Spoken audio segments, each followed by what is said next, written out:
The summer sun was shining brightly on the residential neighborhood in Santa Barbara, California.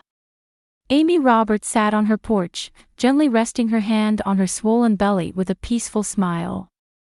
7 months pregnant, a new life was growing inside her with a tangible presence. "Mom, what's the baby doing now?" Noah, her 6-year-old son who had been running around the yard, suddenly stopped and gazed at Amy's stomach with curious eyes. His black hair was slightly damp with sweat, and his cheeks were flushed red from playing in the sun. "Probably sleeping. But the baby might hear your voice," Amy answered gently. "Would you like to put your hand on my tummy? You might feel movement." Noah carefully placed his small palm on Amy's belly. After a moment, he felt a definite kick, and his eyes widened in surprise. It moved. "Mom, my brother or sister just said hello." Amy felt a warmth in her heart at her son's innocent joy. Noah was looking forward to the birth of his sibling and already seemed to feel the responsibility of being a big brother. Every night, he eagerly volunteered to read his favorite picture books to the baby. A ringtone sounded from inside the house, and Amy slowly got to her feet. Her movements had become somewhat sluggish since becoming pregnant. When she entered the living room, her smartphone screen was lit up on the table, displaying her husband Michael's name. "Honey, is this a good time?" Amy answered the phone. "Yes, just finished a meeting. The work in Seattle is almost wrapped up. By the way, did you get any message from my mother?" Amy frowned. She hadn't received any communication from her mother-in-law, Martha. In the 5 years since marrying Michael, she had tried to maintain a good relationship with her in-laws while keeping an appropriate distance. However, something lurking beneath Martha's superficial warmth always made Amy feel tense. "Nothing in particular. Oh, wait," she said, keeping the phone to her ear as she noticed an envelope on the kitchen counter. It must have been mixed in with the morning mail. "There's an envelope here. Could it be from Martha?" "Probably. My parents are celebrating their 25th wedding anniversary, and I think they're planning something." Michael's voice held a note of pride. "I'd love for you to attend, but I'm concerned it might be too much for you during pregnancy." Amy opened the envelope and took out an elegant cream-colored invitation. It was indeed an invitation to celebrate Martha and George's wedding anniversary. Amy hesitated for a moment but understood this was an important family event for Michael. "It's fine. Noah would enjoy it too, and it's just for the weekend, so I can manage," she replied calmly. "Since you're on a business trip, Noah and I will go." "Really? Thank you, Amy. Mom and Dad will be delighted. They're especially looking forward to seeing Noah." After hanging up, Amy took a deep breath, as if trying to shake off a subtle anxiety about visiting her in-laws. That weekend, Amy took Noah to her in-laws' home in Connecticut. The flight was tiring, but seeing Noah's excitement made it worthwhile. The in-laws' house was a traditional 2-story building on a spacious property, exuding a traditional Southern atmosphere. As the car pulled up to the entrance, the door opened, and Martha and George came out to greet them. Martha was a woman with neatly groomed white hair and an elegant appearance. George, on the other hand, had a gentle smile and immediately opened his arms when he spotted his grandson Noah. "Noah! My precious grandson is here!" George called out with genuine delight. Noah jumped out of the car and rushed into his grandfather's arms. Amy slowly got out of the car, supporting her stomach as she watched them. Martha approached Amy with a formal smile. "Amy, I'm glad you came. The long journey must have been difficult during pregnancy." The words sounded considerate, but Martha's eyes were surprisingly cold. Despite feeling uncomfortable, Amy smiled back politely. "Thank you, Martha. Congratulations on your anniversary." As they entered the house, Rachel appeared from the kitchen. Michael's 29-year-old sister had distinctive dark brown hair and sharp eyes like her brother. She was unmarried and lived with her parents. Welcome, Amy, Rachel smiled, though her smile seemed somewhat unnatural. How's the baby doing? Very well. The doctor says everything is fine, Amy replied politely. That's good. Rachel's gaze lingered on Amy's belly with a look that suggested she had something to say. Noah, will you give your aunt a hug? Noah hesitated briefly before approaching Rachel for a hug. Amy watched, feeling somewhat uncomfortable. When dinner preparations began, Amy offered to help, but Martha politely declined, saying, "You should rest." Sitting on the living room sofa, looking at the family photos on the wall, Noah came running up to her. Mom, Grandma and Aunt Rachel were saying strange things, Noah whispered. What kind of things? Amy looked into her son's clear eyes. I don't know. But they were talking in low voices, and when I came in, they suddenly stopped talking. Amy felt a slight concern but thought it might be a child's imagination and gently stroked Noah's head. It's okay, they were probably just having an adult conversation. However, when she heard Martha and Rachel's hushed voices from the dining room, Amy's unease grew. Still, she took a deep breath and decided to maintain a smile for the family. This visit was about honoring Michael's family. She resolved to be polite despite the discomfort. Amy felt the baby move and hoped everything would pass without incident. As dinner time approached, Martha began setting out an elaborate meal on the table. Roast chicken, gratin, seasonal vegetable salad, and homemade bread. Everything was perfectly prepared, and Amy couldn't help but be impressed. Martha seemed to take pride in her culinary skills. Everyone, please be seated, Martha gestured elegantly toward the dining chairs. Amy, you sit here. Noah, sit next to Grandma. Amy carefully sat down, supporting her belly. Noah sat next to his grandmother with a slightly anxious expression. George looked around at the family with a warm smile and raised his glass. I'm grateful for the 25 years I've spent with Martha. And for being blessed with a wonderful family, he said with emotion. I'm truly happy that Amy and Noah could come in Michael's place. Cheers. Rachel raised her voice somewhat dramatically, lifting her non-alcoholic sparkling wine. As the meal began, a pleasant atmosphere prevailed briefly. But then Martha suddenly stood up and headed to the kitchen. Amy, I've prepared a special tea for you, she said as she returned. In Martha's hands was a beautiful porcelain cup filled with fragrant herbal tea. This is a herbal blend that's very good for pregnant women. I learned about it from a friend who's a naturopathic doctor. Amy hesitated a little. Thank you, but water is fine for me. Don't be shy, Martha's voice had a subtle force to it. It's good for pregnancy-related swelling too. Try it. To avoid awkwardness, Amy accepted the cup. The aroma was indeed pleasant, and she thought that herbal tea for pregnancy discomforts couldn't be harmful. She took a small sip. The taste was slightly bitter but not unpleasant. It's delicious, thank you, Amy smiled politely. As the meal progressed, Rachel abruptly changed the subject. By the way, Amy, have you and Michael discussed insurance? Amy looked up in surprise. Insurance? Yes, life insurance, Rachel said casually. Especially now with a second child on the way, shouldn't you be thinking about what would happen if something occurred? Rachel, George spoke reprovingly. Such talk at the dinner table. But it's important, isn't it? Martha interrupted her husband. Michael is a responsible person, so he must have made thorough preparations for his family. Right, Amy? Amy answered, feeling uncomfortable. Yes, Michael took out a new insurance policy for the family last month. I see, Amy didn't miss the glance exchanged between Martha and Rachel. What would happen to Noah and the baby if something happened? Rachel pressed further. If something happened to both you and Michael. Rachel.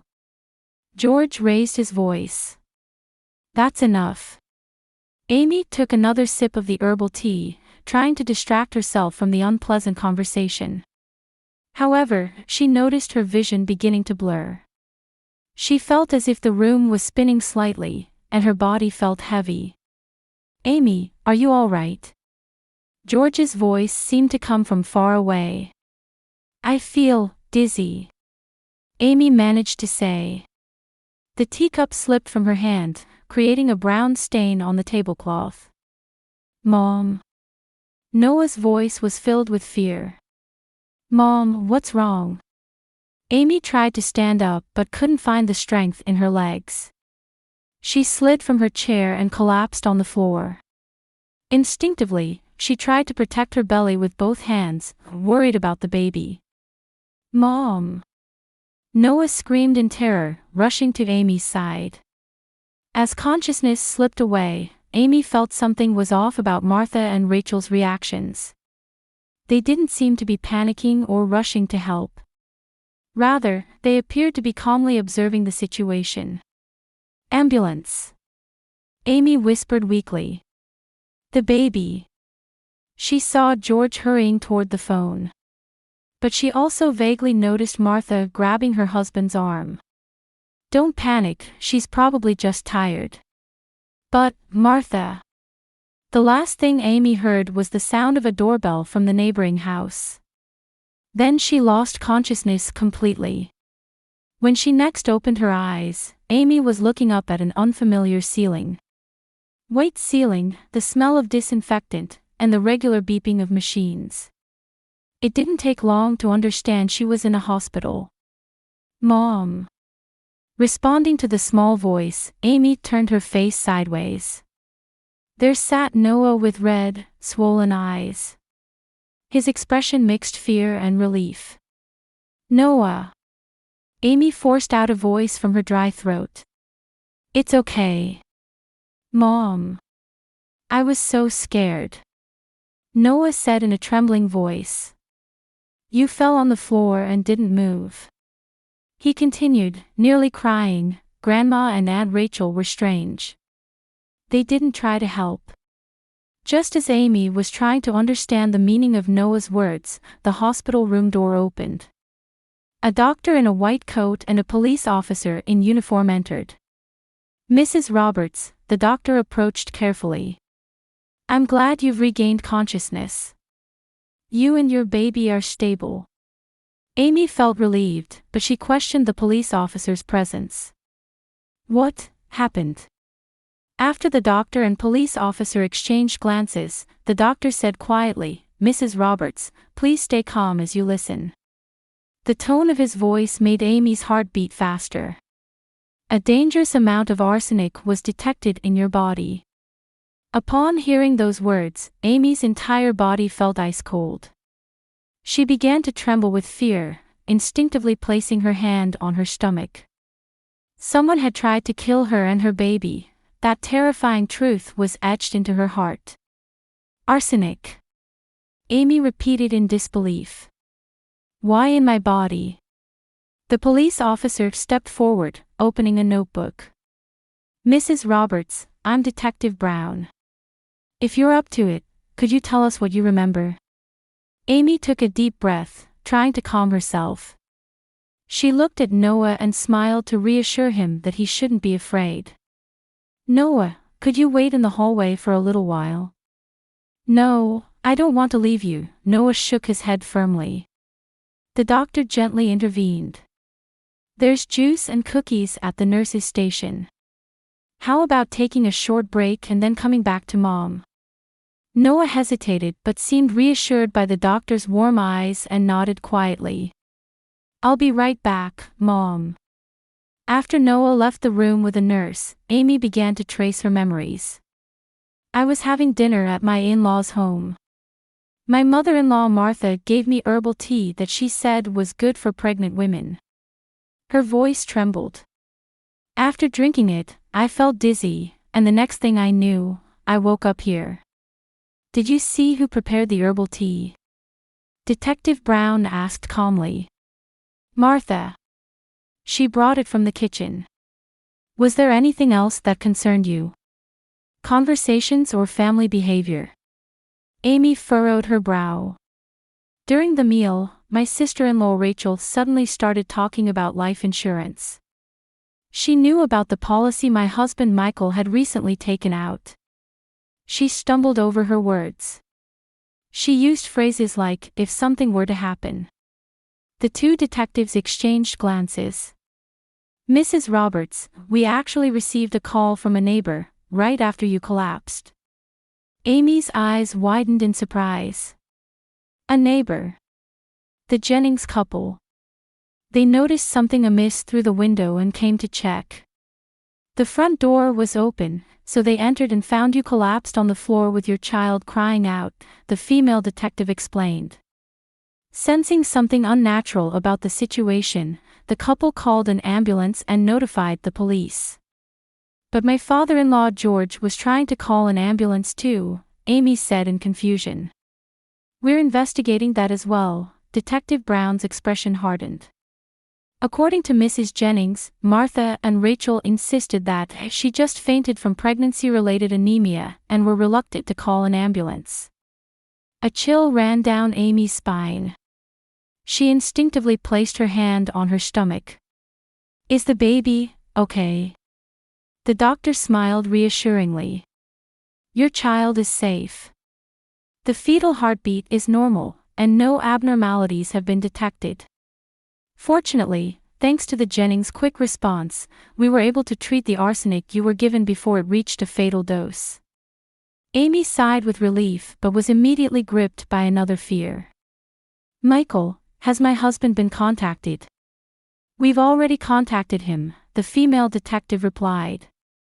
He's on his way back from his business trip. At that moment, there was a knock, and a nurse returned with Noah.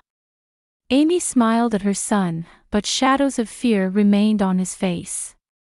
Noah, these police officers are investigating what happened. Can you tell them what you saw? Amy gently asked. Noah looked at the police officers and seemed a bit tense, but he gathered his courage and began to speak. Grandma made special tea.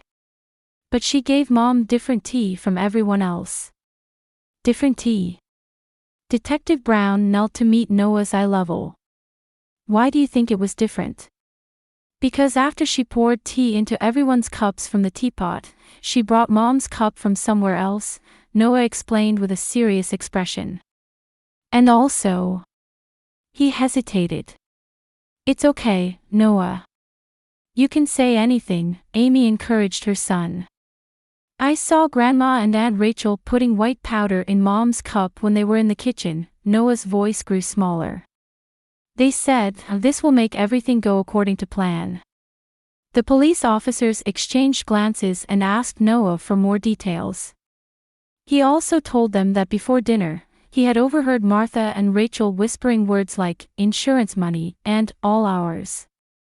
They tried to kill me, Amy said in a trembling voice. We'll obtain a search warrant and begin searching the Roberts home, Detective Brown said in a resolute tone. If evidence is found, we'll also request arrest warrants.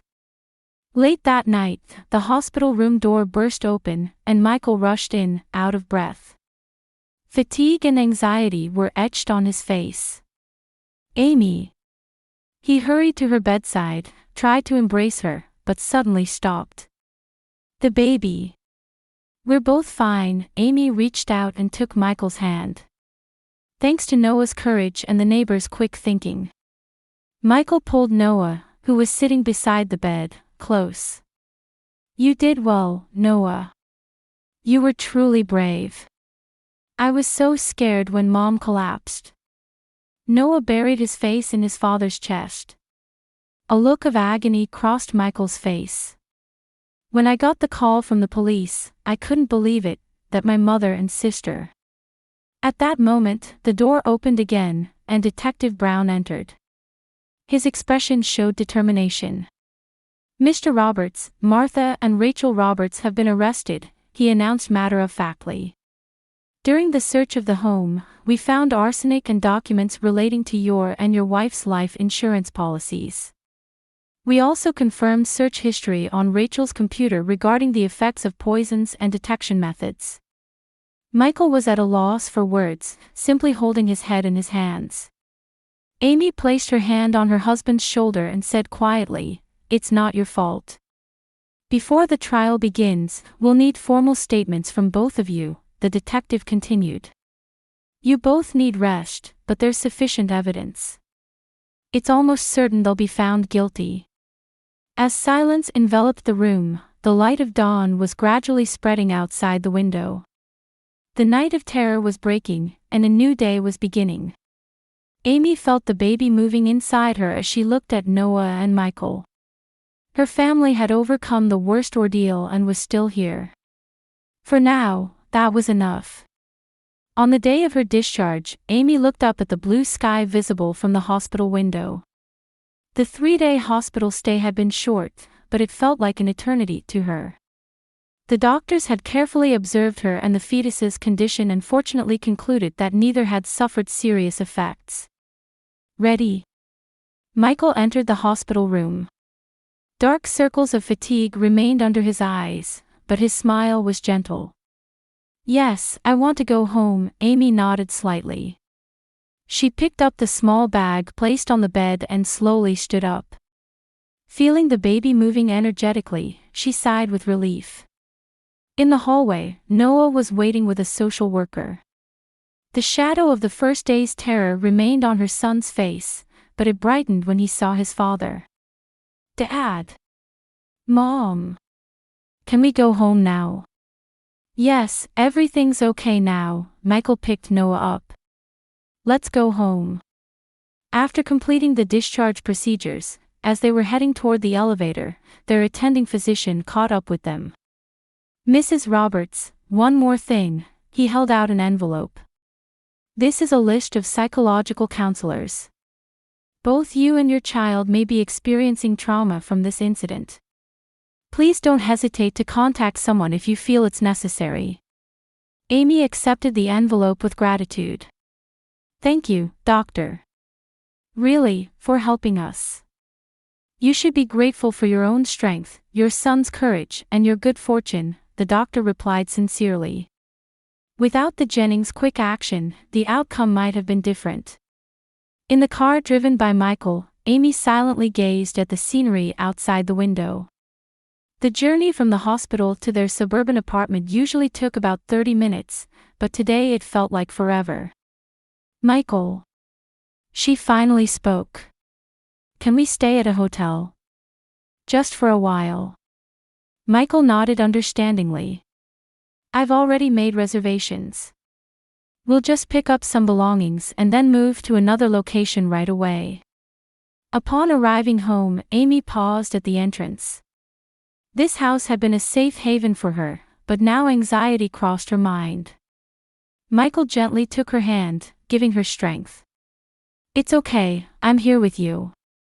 When they entered the house, there was a bouquet of flowers on the living room table with a note that read, "From the Jennings." Amy smiled, feeling warmth in her chest at the neighbor's kindness. Michael quickly packed some clothes and essentials, and 30 minutes later, they had moved to a luxury hotel downtown. The large windows of the suite offered a beautiful view of the city lights.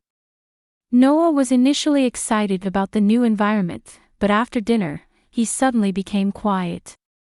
At bedtime, he wanted to crawl into his parents' bed. "Are you scared?"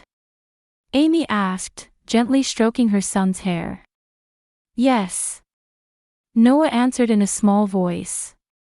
"What if Mom disappears like that time?" "It's okay, Mom's not going anywhere," Amy embraced her son. "You were brave, and that's why Mom is safe now. You're a real hero." That night, Noah fell asleep between his parents, but at midnight, he woke up screaming from a nightmare. It took Michael a long time to calm him down. The next morning, when Amy woke up, Michael was already up and standing by the window. His shoulders were slumped as if carrying a heavy burden. "Couldn't sleep?" Amy gently asked. Michael turned around and smiled with a tired expression.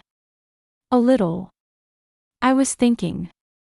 Don't blame yourself. Amy got up from the bed and stood beside Michael. You didn't do anything wrong. I put our family in danger. Michael's voice was filled with anguish. If I hadn't taken out that insurance policy, my mother and sister wouldn't have. He choked on his words. I still can't believe what they were thinking.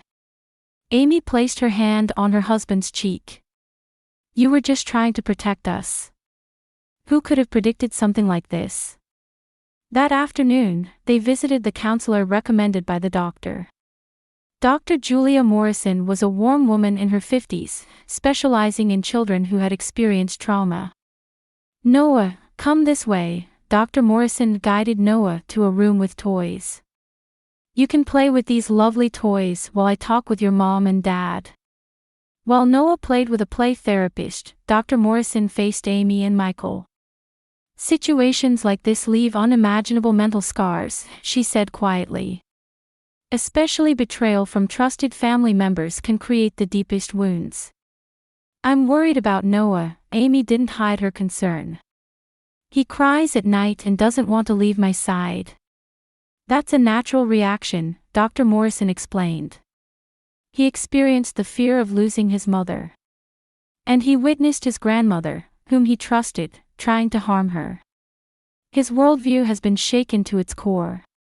She explained to them the healing process that the family should work on together. She emphasized the importance of regular sessions, maintaining a safe environment, and above all, continuing to provide Noah with a sense of security. And don't forget to take care of yourselves. Dr. Morrison looked especially at Michael. You are a victim too. As weeks passed, Amy's health steadily recovered, and the family tried to gradually return to normalcy. They moved to a temporary apartment and began a new life. Michael returned to work but frequently called home to check on Amy and Noah. 1 month after the incident, Amy had to stand in court for a preliminary hearing. Dressed in a gray maternity dress, she summoned her courage to take the witness stand. Many people had gathered in the courtroom, but what caught Amy's eye were Martha and Rachel sitting in the defendant's box. Martha maintained her elegant appearance, staring at Amy with cold eyes. Rachel looked haggard and kept her head down. Mrs. Roberts, could you explain to the court the harm you suffered from your mother-in-law and sister-in-law? The prosecutor gently prompted. Amy took a deep breath and began to speak. They tried to take my life and... She placed her hand on her stomach, and the life of my unborn child. The courtroom fell silent. You not only tried to take my life but also attempted to rob 2 children of their mother. Amy looked directly at the defendant's box. And you left an indelible scar on the heart of a 6-year-old child who was crying in terror that night. Martha's expression didn't change, but Rachel began to cry, her shoulders shaking. After the hearing, the prosecutor approached Amy and Michael. We have sufficient evidence. They will likely plead guilty without going to trial. As predicted, 2 weeks later, Martha and Rachel agreed to a plea bargain. Even more surprisingly, during the interrogation process, Martha confessed that she had also deliberately poisoned her husband George 3 years ago. It was for the insurance money, she had calmly stated.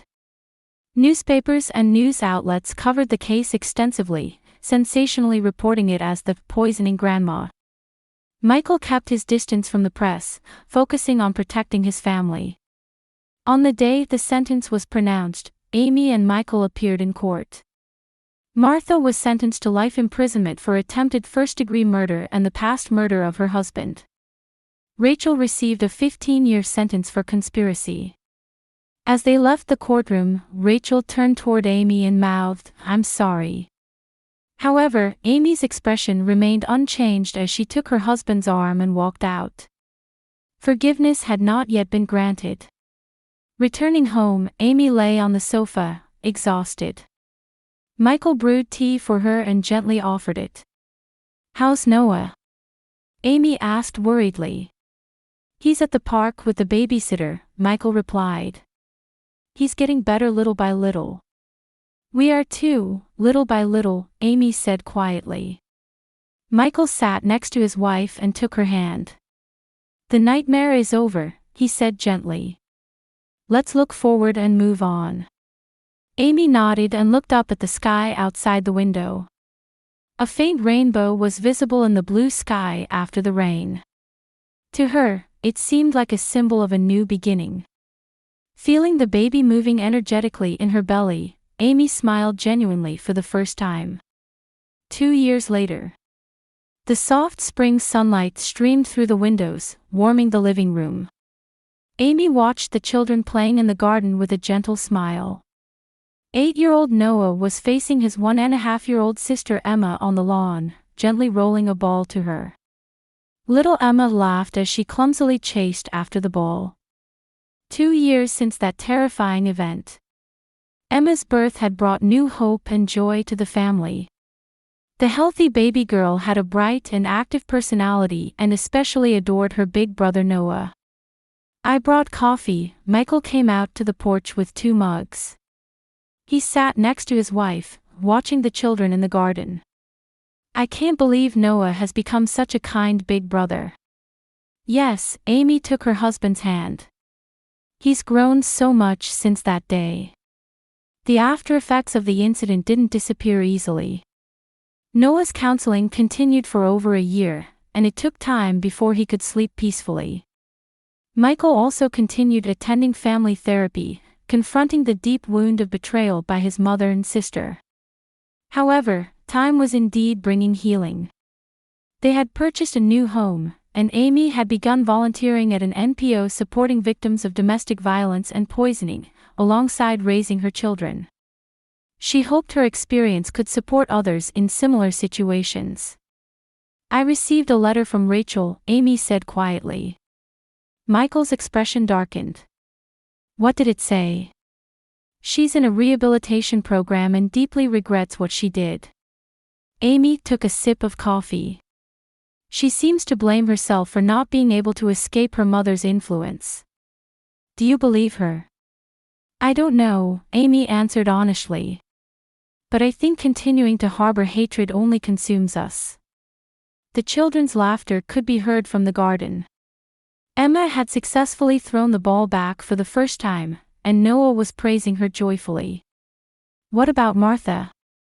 Michael asked. "She's refusing visits." "Apparently, she maintains she's innocent," Amy sighed. "She seems isolated from other inmates as well." The two gazed at the garden scene in silence. In the distance, the Jennings house was visible, with the elderly couple tending to flowers in their garden. That night, their quick thinking had saved the family. "Sometimes, I remember that night," Amy said quietly. "But it's not as frightening as before. We're here because we had the help of wonderful people." Michael drew his wife closer. "Noah's courage, the Jennings' kindness, and your strength." Amy nodded. Over these 2 years, she had faced her fears and overcome them. Now, new days spread out before her. The past wouldn't disappear, but it no longer controlled her. "Mom! Dad! Look!" Noah shouted. Emma was walking toward them, waving her little hands and toddling along. Amy and Michael stood up and began walking toward their children. Around them, the spring light overflowed with the joy and hope of new life.